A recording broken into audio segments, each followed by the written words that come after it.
თავიდან ფიქრებით არ იწყება. იწყება შფოთვის შეტევა, მაგრამ შემდეგ უკვე თითქმის ყოველთვის ფიქრებით იწყება ხოლმე, რომ ეხლა ცუდად არ გავხდე, რაღაც არ დამემართოს, მარტო ვარ. ვინ მიშველის, ვინ დამეხმარება. იწყება ცუდად არ გავხდე და იწყება ფიქრებით და გადადის სხეულზე. შეიძლება გული აჩქარდეს, შეიძლება არა.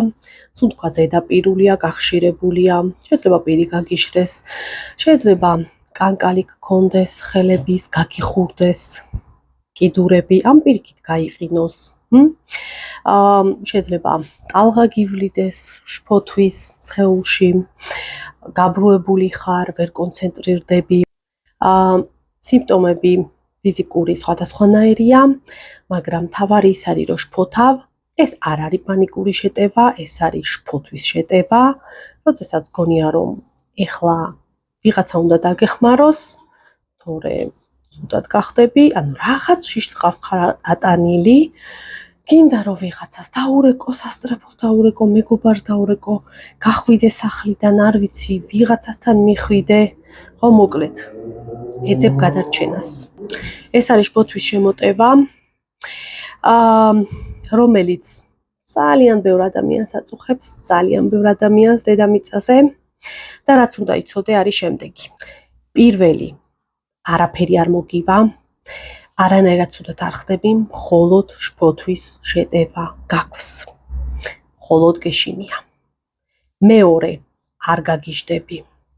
ეს არის ძალიან ხშირი შიში, რომლისაც ამ დროს ეშინიათ ადამიანებს. ანუ არ გავხდე უკონტროლო, კონტროლს დავკარგავ. და ამის გამო ცდილობენ ხოლმე ძალიან დიდ კონტროლს პირიქით, ხო?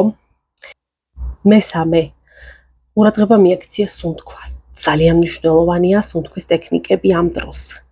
ანუ შიშის დროს სუნთქვა არის ზედაპირული და შენ უნდა შეეცადო, რომ შედარებით უფრო ღრმა გახადო. არა ძალიან ღრმა, არა ძალიან ნელი, საშუალო. ცხვირით შეისუნთქავ,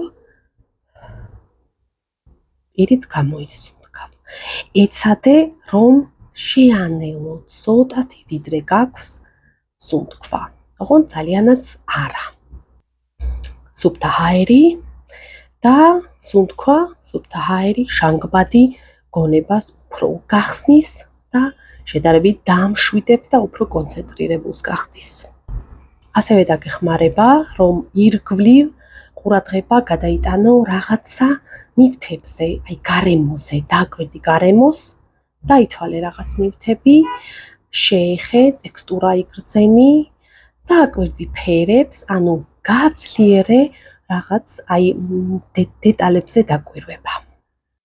და შემდეგი, რომელზეც უნდა ივარჯიშო, თუ ეს ხშირად გემართება, რომ შინაგანად, სიმშვიდით დახვდე ამ მდგომარეობას. რაღაცნაირად ჟღერს, ხო, უცნაურად, მაგრამ კი, სწორედ ეს არის. როდესაც ებრძვი შფოთვის შემოტევას, იბრძვი, რომ დამშვიდდეს ყველაფერი დაწყნარდეს, ეხლა მალე დროზე გადარჩე, უფრო ძლიერდება შფოთვა. მაგრამ თუ შინაგანად მშვიდად დახვდები ამ მდგომარეობას, ანუ ვიცი, ეს შფოთვაა, ეს არაფერს არ მიზამს, არაფერს არ მომიტანს, ვიცი ეს რაც არის, უამრავ ადამიანს ქონია და მშვიდად გადაიტან ამ პროცესს შენს თავზე. ნაკლები მოძრაობა, ნაკლები ქაოსური მოძრაობები, მოქმედებები, არამედ შინაგანად იყოს ეთანხმები, იღებ. როგორც არის. ანუ არ იბრძვი ბრძოლის საწინააღმდეგო.